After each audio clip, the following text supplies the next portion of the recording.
సరండి దేవుని ఘనమైన నామన స్తోత్రములు. మరి ప్రతి వారము దేవునితో జీవితం అనే కార్యక్రమమును మీరందరూ కూడా చూస్తున్నందుకు ప్రభు పేరిట మీ అందరికీ వందనాలు చెల్లిస్తున్నాను. మరి ఈరోజు దేవునితో జీవితం అనే కార్యక్రమం మంచి యొక్క సందేశాన్ని మనకందరూ కూడా అందించుటకు దైవజనుడు మన మధ్యలో అందిస్తున్నాడు. ఈ యొక్క వాక్యాన్ని మీరందరూ కూడా విని ఆనందించి మీ ఆత్మీయ బలమును పొందుతున్నారని కూడా మేము ఆశిస్తున్నాము. ఆ యొక్క సంఘము తరపున ఆ యొక్క మినిస్ట్రీ తరపున మరి దైవజనుడు యువకుడు మంచి యొక్క సందేశాన్ని మీ అందరికి కూడా అందిస్తున్నాడు. ఈ యొక్క సందేశాన్ని మీరందరూ కూడా విని ఆనందించి మీ ఆత్మీయ ఫలాలు మీరు పొందుతున్నారని ప్రభు పేరిట మనవి చేస్తున్నాను. ఈ సమయాన్ని మరి ఆ యొక్క వాక్యాన్ని అందిస్తున్నటువంటి అయ్యగారికి ఈ సమయాన్ని అప్పగిస్తున్నాను. ఆయన వచ్చి ఆ యొక్క వాక్యాన్ని అందిస్తారు. ఓకే, దేవుని వాక్యాన్ని ధ్యానించుకుందాం. మత్తయి సువార్త 15వ అధ్యాయము 32 నుంచి 39 వచనాల దాకా చదువుతాను. అంతటా యేసు తన శిష్యులను పిలిచి, ఈ జనులు నేటికి 3 దినముల నుండి నా యొద్ద ఉన్నారు. వారికి తిననేమీ లేదు గనుక వారి మీద కనికరపడుచున్నాను. వారు మార్గంలో మూర్ఛపోదురేమో అని వారిని ఉపవాసంతో పంపివేయటకు నాకు మనసు లేదని వారితో చెప్పగా, ఆయన శిష్యులు ఇంత గొప్ప జన సమూహమును తృప్తిపరచుటకు కావలసిన రొట్టెలు అరణ్య ప్రదేశంలో మనకు ఎక్కడ నుండి వచ్చునని ఆయనతో అనిరి. యేసు మీ యొద్ద ఎన్ని రొట్టెలున్నవని వారిని అడుగగా, వారు 7 రొట్టెలను కొన్ని చేపలను ఉన్నవని చెప్పిరి. అప్పుడు ఆయన నేల మీద కూర్చుండని జన సమూహమునకు ఆజ్ఞాపించి ఆ 7 రొట్టెలను ఆ చేపలను పట్టుకుని కృతజ్ఞతాస్తుతులు చెల్లించి వాటిని విరిచి తన శిష్యులకు ఇచ్చెను. శిష్యులు జన సమూహమునకు వడ్డించిరి. వారందరూ తిని తృప్తి పొందిన మీదట మిగిలిన ముక్కలు 7 గంపలు నిండా ఎత్తిరి. స్త్రీలను పిల్లలను గాక తినిన వారు 4,000 మంది పురుషులు. తర్వాత ఆయన జన సమూహములను పంపివేసి దోణి ఎక్కి మగదాను ప్రాంతములకు వచ్చాను. ప్రార్థన. మహాపరిశుద్ధుడా తండ్రి, యేసుక్రీస్తు నామంలో ప్రార్థిస్తున్నాం. నాయన యేసయ్య, ఈ వాక్యాన్ని భాగవనుంటి నాయన మీరు మాతో మాట్లాడమని వేడుకుంటూ యేసుక్రీస్తు నామం పేరిట ప్రార్థించి వేడుకుంటున్నాం తండ్రి, ఆమేన్. యేసుక్రీస్తు ప్రభువారు ఈ లోకంలో 33.5 సంవత్సరాలు జీవించాడు. 33.5 సంవత్సరాల్లో 3.5 సంవత్సరాలు ఆయన పరిచర్య కొనసాగించాడు. ఆయన చేసిన పరిచర్యలో మొట్టమొదటిగా ఆయన మాట్లాడినటువంటి మాట, ప్రాముఖ్యమైనటువంటి బోధ ఏంటో తెలుసా?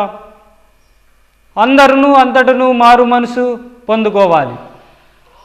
ఇది ఆయన యొక్క ప్రాముఖ్యమైనటువంటి బోధ.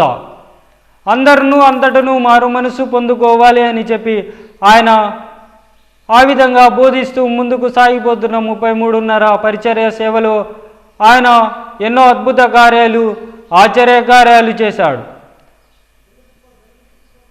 కాపరి లేని గొర్రెలను తప్పిపోతున్నప్పుడు ఆ గొర్రెల పట్ల ఆయన కనికరపడ్డాడు. అది మత్తయి సువార్త 9వ అధ్యాయము 36వ వచనంలో చూసినట్లయితే, ఆయన జన సమూహములను చూచి వారు కాపరి లేని గొర్రెల వలె విసికి చెదిరి ఉన్నందున వారి మీద కనికరపడ్డాడు. అదేవిధంగా 14వ అధ్యాయం మత్తయి సువార్త 14వ అధ్యాయం 14వ వచనంలో అక్కడ చూసినట్లయితే, ఆయన వచ్చి ఆ గొప్ప సమూహమును చూచి వారి మీద కనికరపడి వారిలో రోగులైన వారిని స్వస్థపరిచాడు. అనగా మన ప్రభువు కనికరపూరుడు. ఆయన మనలను కనికరిస్తున్నాడు. ఏ విధంగా అంటే, రోగంతో ఉన్నప్పుడు మనము రోగంతో బాధపడుతున్నప్పుడు, మనకు అనారోగ్యంతో బాధపడుతున్నప్పుడు దేవుడు యేసుక్రీస్తు మనలను కనికరించే దేవుడుగా ఉంటున్నాడు.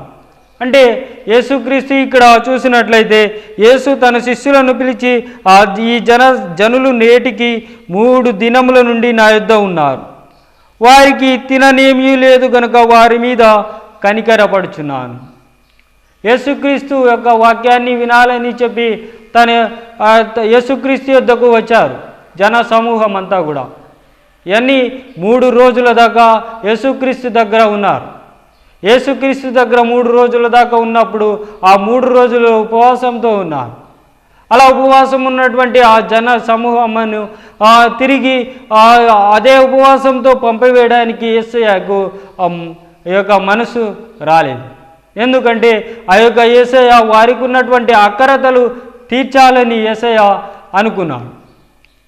వారు అడగక మునిపే యేసయ్య ఏం చేశాడు? వారికి ఉన్న అక్కరతలను తీర్చాలి అని చెప్పి యేసయ్య తలంచాడు. 6వ అధ్యాయము మత్తయి సువార్త 6వ అధ్యాయంలో చూసినట్లయితే 6వ అధ్యాయం 8వ వచనంలో చూసినట్లయితే, మీరు మీ తండ్రిని అడగక మునిపే మీకు అక్కరగా ఉన్నవేవో ఆయనకు తెలియను. మనకున్న అక్కరగా ఉన్నవేవో ఆయనకు తెలుసు. మనకు తండ్రిని అడగక మునిపే మనకు ఉన్న అక్కర ఏమిటో, అవసరతలు ఏమిటో, మనకున్న అక్కరలు ఏమిటో యేసుక్రీస్తుకు తెలుసు. మనకున్న అక్కరతలు ఆయనకు తెలుసు. కాబట్టి కొన్ని సందర్భాల్లో ఏం చేస్తున్నారంటే క్రైస్తవుల్లో ఈ యొక్క ఏమని ఈ విధంగా ఉంటుంది. ఏ విధంగా అంటే మనము దేవునికి అడగక మునిపే దేవునికి తెలుసు కదా, మనం ఇంకేమి అడగాలి అని చెప్పి ఇంకెందుకు అడగాలి అని చెప్పి కొంతమంది ఈ విధంగా అనుకుంటుంటారు. ఇలా అనుకోడు. ఎందుకంటే యేసుక్రీస్తు ప్రభువారు చెప్పారు ఏమని అంటే, అడుగుడి మీకు ఇవ్వబడును, తట్టుడి మీకు తీయబడును, తట్టు ప్రతి వానికి తీయబడును, అడుగు ప్రతి వానికి ఇవ్వబడునని ప్రభు సెలవిచ్చాడు. అక్కడ యేసుక్రీస్తు ప్రభువారు బోధ వినడానికి, వాక్యం వినడానికి వచ్చినటువంటి వాళ్ళు 3 రోజుల దాకా ఉపవాసంతో ఉన్నప్పుడు వాళ్ళలో ఉపవాసంతో మళ్ళీ తిరిగి వాళ్ళు ప్రయాణం దారిలో మూర్చెల్లిపోతారేమో అని చెప్పి యేసుక్రీస్తు వాళ్ళు అడగక మునిపే ఏం చేస్తాడో తెలుసా, వాళ్ళకి అక్కరతలు ఏంటో తెలుసుకుని ఆ అక్కరతలు తీర్చాలని చెప్పి యేసుక్రీస్తు ఆలోచించాడు, తలంచాడు. అలా తలంచినటువంటి ఆ సందర్భంలో చూసినట్లయితే 33వ వచనం, ఆయన శిష్యులు ఇంత గొప్ప జన సమూహంను తృప్తిపరచుటకు కావలసిన రొట్టెలు అరణ్య ప్రదేశంలో మనకు ఎక్కడి నుండి వచ్చునని ఆయనతో అనిరి. ఇక్కడ మాట్లాడుతున్నటువంటి శిష్యులు ఏమని అంటున్నారో తెలుసా, యేసుక్రీస్తును ప్రశ్నిస్తున్నారు. ఇంతమంది జన సమూహం ఉన్నారు, ఇంతమంది జన సమూహముకు ఈ ఆహారము ఎక్కడి నుండి తీసుకురావాలి? ఇది అరణ్య ప్రదేశం. ఈ అరణ్య ప్రదేశము ఇంతమంది జన సమూహం దాదాపుగా 4000 మంది ఉన్నారు. దాదాపుగా 4000 మంది పురుషులు, ఇంకా ఎక్కువ మంది చూసే వాళ్ళ పురుషులతో వాళ్ళ భార్యలతో పిల్లలతో చూస్తే ఇంకా ఎక్కువ మంది ఉన్నారు. ఇటువంటి జన సమూహం అంతా కూడా ఆహారము తీర్చాలంటే ఈ అరణ్య ప్రదేశం ఎక్కడి నుండి వస్తుంది? శిష్యులు యేసుక్రీస్తు ఎదుట ఎన్నో యేసుక్రీస్తు చేసినటువంటి అద్భుత కార్యాలు, ఆశ్చర్య కార్యాలు చూశారు. అద్భుత కార్యాలు 3.5 సంవత్సరాలు అద్భుతాలు చేశాడు, ఆశ్చర్య కార్యాలు చేశాడు. ఇటువంటి చేసిన యేసుక్రీస్తు తన యొద్ద ఉన్నాడు అని చెప్పి ఆలోచించకుండా ఏం చేస్తున్నారో తెలుసా, ప్రశ్నిస్తున్నారు. విశ్వాసం అనున్నది ప్రశ్న వేయదు. విశ్వాసము ఏంటి? అవిశ్వాసం ఏం చేస్తుంది? ప్రశ్న వేస్తుంది. విశ్వాసం ప్రశ్న వేయదు. ఆ శిష్యులు ఏం చేశారు? అవిశ్వాసంతో సందేహపడుతున్నారు. తమకున్న సమస్యను బట్టి వాళ్ళు ఆలోచన చేస్తున్నారు, కానీ ఆ సమస్యను తీర్చే దేవుడు మనతో ఉన్నాడు, యేసుక్రీస్తు మనతో ఉన్నాడని ఆలోచన లేకుండా పోయింది శిష్యులకు. ఆ విధంగా చూసినట్లయితే ఈ యొక్క పేతురు ఏం చేశాడంటే ఈ యొక్క రాత్రంతా కూడా కష్టపడ్డాడు. తన మానవ ప్రయత్నం అంతా కూడా చేసేసాడు. మానవ ప్రయత్నం చేసినప్పటికీ కూడా పేతురులో ఉన్నటువంటి ఆ యొక్క మానవ ప్రయత్నం అంతా చేసినాడు. రాత్రంతా కూడా కష్టపడ్డాడు, ప్రయాసపడ్డాడు. అయినప్పటికీ కూడా ఒక్క చేప కూడా పట్టలేకపోయాడు. ఒక్క చేప కూడా పట్టలేకపోయినటువంటి ఈ యొక్క పేతురు జీవితంలో చూసినట్లయితే, ఎప్పుడైతే యేసుక్రీస్తును తన నావలోకి పిలుచుకున్నాడో, యేసుక్రీస్తును తన నావలోనికి ఆహ్వానించాడో, అప్పుడు పేతురు విస్తారమైనటువంటి చేపలు పట్టగలిగాడు. రాత్రంతయు ప్రయాసపడినప్పటికీ యేసుక్రీస్తు మాట ద్వారా అనేకమైనటువంటి ఆశీర్వాదాలను పేతురు పొందుకున్నాడు. పేతురు ఏం చేశాడు? తన నావలోనికి ప్రభువును ఆహ్వానించాడు. తన నావలోనికి ప్రభువును ఆహ్వానించాడు కాబట్టి ఆయన ఆ విధంగా విస్తారమైనటువంటి చేపలను పట్టగలిగాడు. కాబట్టి అడుగుతున్నాం, మన జీవితంలో మనము యేసుక్రీస్తును మన హృదయంలో ఆహ్వానించామా? యేసుక్రీస్తును మన హృదయంలో పిలుచుకున్నామా అనేది మనము ఆలోచించాలి. ఆనాడు ఈ యొక్క యేసుక్రీస్తు శిష్యులు అరణ్య ప్రదేశంలో ఇంతమందికి ఆహారం ఏ విధంగా పంచిపెట్టాలని ప్రశ్న వేస్తున్నారు. అయినప్పటికీ యేసు మన దగ్గర ఉన్నాడనేటువంటి తలంపు, ఆలోచన శిష్యులకు లేకుండా పోయింది. సమస్యను బట్టి ఆలోచిస్తున్నారు, ముందున్న సమస్యను బట్టి ఆలోచిస్తున్నారు. కానీ యేసు, ఆ సమస్యను తీర్చగలిగిన యేసు మన దగ్గర ఉన్నాడనే ఆలోచన లేకుండా పోయింది. అరణ్య ప్రదేశంలో ఒకప్పుడు అరణ్య ప్రదేశంలోనే ఆకాశం నుండి మన్నాను కురిపించాడు దేవుడు. ఆకాశం నుండి మన్నాను కురిపించి ఆ యొక్క 430 సంవత్సరాల బానిసత్వంలో ఉన్నటువంటి ఐగుప్తు దేశంలో బానిసత్వంలో ఉన్నటువంటి ఇశ్రాయేలీయులను, వాళ్ళను ఈ యొక్క మోషే అహరోను నడిపించుకుంటూ అరణ్య ప్రదేశంలో నడిపించుకుంటూ వస్తున్నటువంటి సమయంలో అక్కడ ఏం జరిగిందో తెలుసా?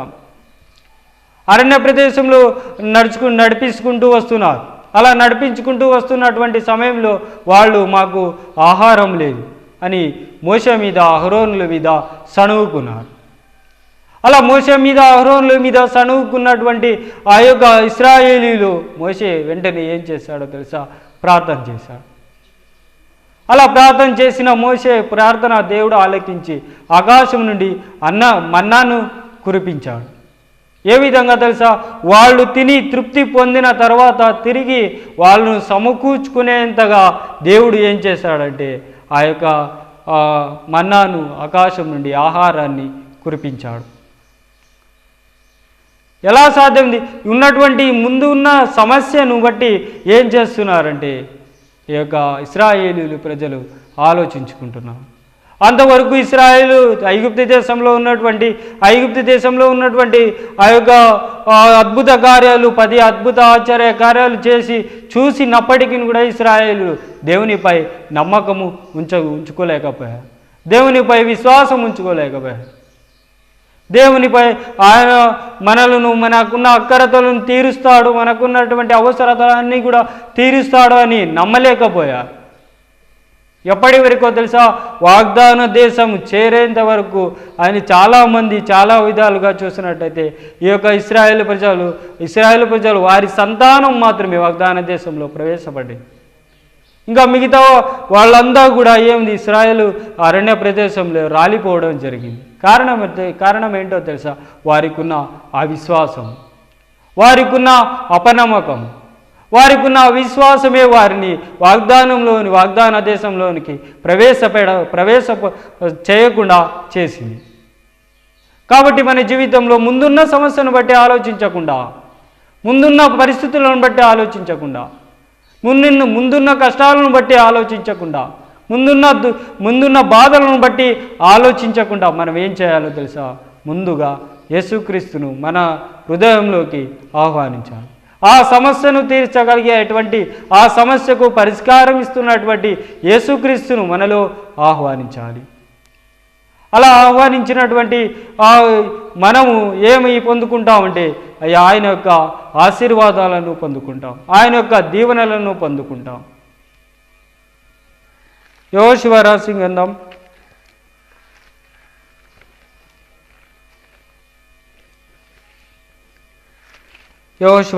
6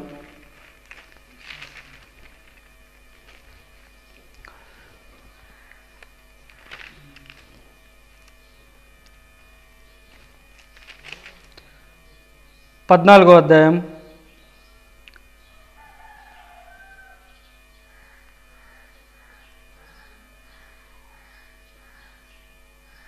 9వ వచనం. ఆ దినమున మోషే ప్రమాణము చేసి, నీవు నా దేవుడైన యెహోవా నిండు మనస్సుతో అనుసరించేదివి గనుక నీవు అడుగుపెట్టిన భూమి నిశ్చయముగా నీకును నీ సంతానమునకును ఎల్లప్పుడూ స్వాస్థ్యముగా ఉండున నేను. యెహోవా చెప్పినట్లు యెహోవా మోషేకు ఆ మాట సెలవిచ్చినప్పటి నుండి ఇశ్రాయేలు అరణ్యంలో నడిచిన ఈ 45 ఏళ్ళు ఆయన నన్ను సజీవునిగా కాపాడి ఉన్నాడు. ఇదిగో నేను ఇప్పుడు 80 ఏళ్ళ వాడను. యెహోషువ జీవితంలో చూసినట్లయితే యెహోషువ మోషే ఆ యొక్క ఇశ్రాయేలు 12 గోత్రాల్లో ఉన్నటువంటి వాళ్ళను ఒక్కొక్కరిని, ఆ 12 గోత్రాల్లో ఉన్నటువంటి ఒక్కొక్కరిని పెద్దలను నియమించాడు. అలా పెద్దలను నియమించిన తర్వాత ఆ విధంగా ఒక్కొక్కరిని పెద్దలను మించి 6 మందిని ఒక గుంపు, ఇంకొక 6 మందిని మరొక గుంపుకు పంపించాడు. అలా పంపించిన మోషే వెళ్ళి కనాను దేశాన్ని వేగుచూడడానికి వెళ్ళండి, అక్కడ ఉన్నటువంటి ఆ దేశాన్ని పరీక్షించండి, అక్కడ వాళ్ళు నివసిస్తున్న గుడారాలు ఏంటో చూడండి, వాళ్ళు నివసిస్తున్నటువంటి భూమి ఎటువంటిదో చూడండి, నిస్సారమైనదా సారమైనదా, వాళ్ళు పండిస్తున్నటువంటి పంటలను చూడండి అని చెప్పి మోషే అక్కడున్న 12 మంది పెద్దలను ఏర్పాటు చేసి ఆ యొక్క వాగ్దాన దేశం కనాను దేశానికి పంపిస్తే అక్కడ ఏం జరిగిందో తెలుసా? 10 మంది ఏం చేశారో తెలుసా? ఈ యొక్క అక్కడ కనాను దేశంలో మేము అనాకీయులను చూసాం, వారు బహు బలవంతులు, వారిని మేము జయించలేకపోతున్నాం అని చెప్పి ఆ యొక్క అక్కడ ఉన్న 10 మంది ఏం చేస్తున్నారంటే వారికి ఉన్న ముందున్న సమస్యను బట్టి ఆలోచిస్తున్నారు. అయితే యెహోషువ కాలేబు చూసినట్లయితే వాళ్ళు నిండు మనసుతో అక్కడ ఉన్నటువంటి ఉన్నట్టుగా వాళ్ళు తెలియపరిచారు.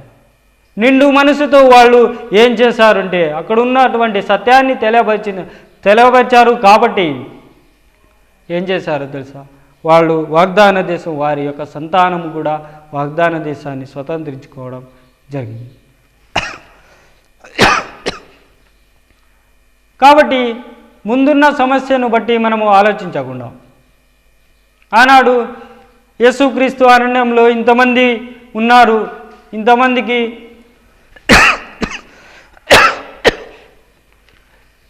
ఇంతమందికి ఎలాగూ ఆహారం పెట్టాలి అని చెప్పి యేసుక్రీస్తు శిష్యులు ఏం చేస్తున్నారంటే ప్రశ్నిస్తున్నారు యేసుక్రీస్తును. అలా ప్రశ్నించిన వెంటనే ఏం చేశారో చూడండి. మత్తయి వార్త 15వ అధ్యాయము 34వ వచనం.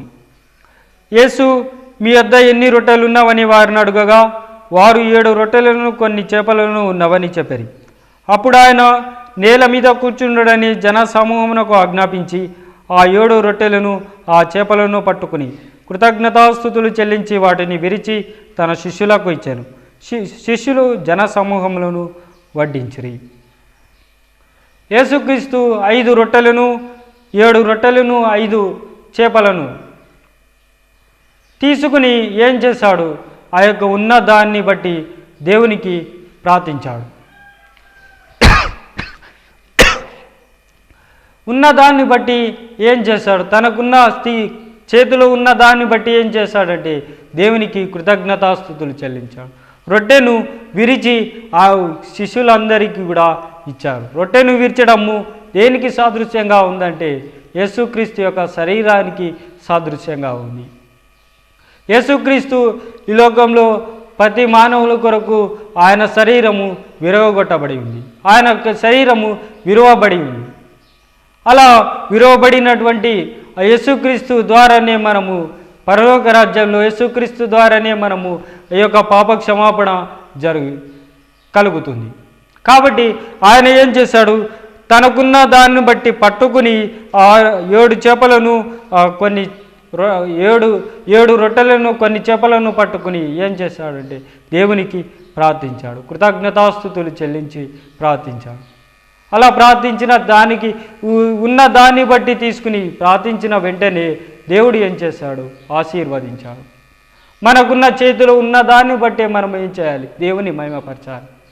మనకు లేనిపోని దాన్ని బట్టి ఆలోచించకుండా మనకున్న దాన్ని బట్టే దేవుని ఏం చేస్తాడంటే మనకున్న దాన్ని బట్టే చేతికి మనము ఏం చేయాలి? ప్రభువుకు అప్పగించాలి. ప్రభువుకు అప్పగించిన వెంటనే దేవుడు ఏం చేస్తాడంటే ఉన్న దాన్ని బట్టి ఏం చేస్తాడంటే దాన్ని ఆశీర్వదిస్తాడు. అలా ఆశీర్వదించిన మనలను దేవుడు ఏం చేస్తాడంటే ముందుకు నడిపిస్తాడు కూడా. ఏం చేశాడు? కృతజ్ఞతాస్తుతులు చెల్లించి వాటిని విరిచి తన శిష్యుల జనసమూహమును వడ్డించింది. వారందరూ తిని తృప్తి పొందిన మీదట మిగిలిన ముక్కలు 7 గంపల నుండి ఎత్తిరి. మిగిలిన ముక్కలు 7 గంపలు ఎత్తారు. మిగిలిన వాళ్ళు తిని తృప్తి పొందిన తర్వాత ఆహారాన్ని ఏం చేశారు? వృధా చేయకుండా మళ్ళీ ఆహారాన్ని సమకూర్చబడ్డారు. ఆహారాన్ని వాళ్ళు వృధా చేయకుండా ఏం చేశారంటే సమకూర్చుకుని 7 గంపల నిండా ఎత్తడం జరిగింది. మన జీవితంలో మనము ఈ విధంగా మనము ప్రతి విషయంలో దేవునికి మనము కృతజ్ఞతాస్తుతులు చెల్లించాలి.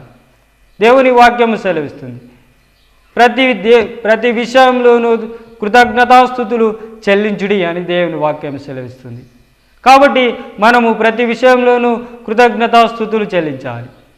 మనము ఒక భిక్షగాడు ఇంటి దగ్గరికి వచ్చాడట.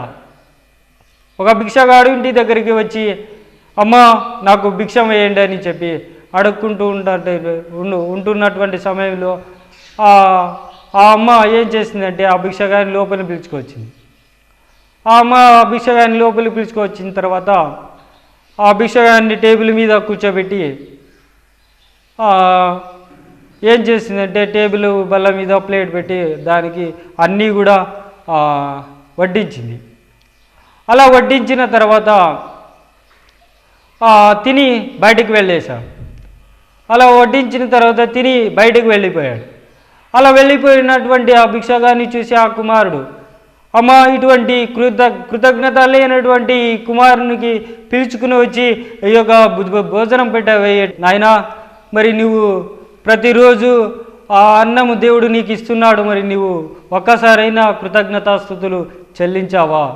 చెల్లించి దేవునికి ప్రార్థన చేసి నువ్వు అన్నం భుజించావా అని ఆ యొక్క అమ్మ ప్రశ్నిస్తే అప్పుడు ఆ తప్పును ఆ కుమారుడు ఒప్పుకొని అమ్మ నేను ఇప్పటి నుంచైనా దేవునికి అన్నం తినేటప్పుడు ఆహారం తీసుకునేటప్పుడు దేవునికి కృతజ్ఞతాస్తుతులు చెల్లించి తీసుకుంటానని చెప్పి తన తప్పును ఒప్పుకొని ఆ కుమారుడు ఆ విధంగా చేయగలిగాడు.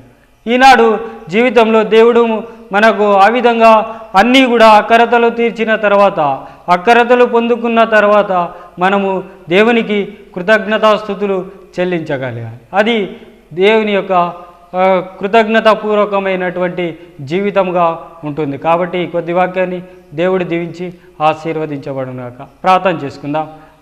మహాపరిశుద్ధుడమైన ప్రేమ కలిగిన మా తండ్రి యేసుక్రీస్తు నామంలో ప్రార్థిస్తున్నాం. నైనా మాకున్న ముందున్న సమస్యను బట్టి కాకుండా నైనా ప్రభువా యేసయ్యా ఆ సమస్యను తీర్చగలిగేటువంటి దేవుణ్ణి కలిగి జీవించుటకు సహాయం చేయమని వేడుకుంటున్నాం.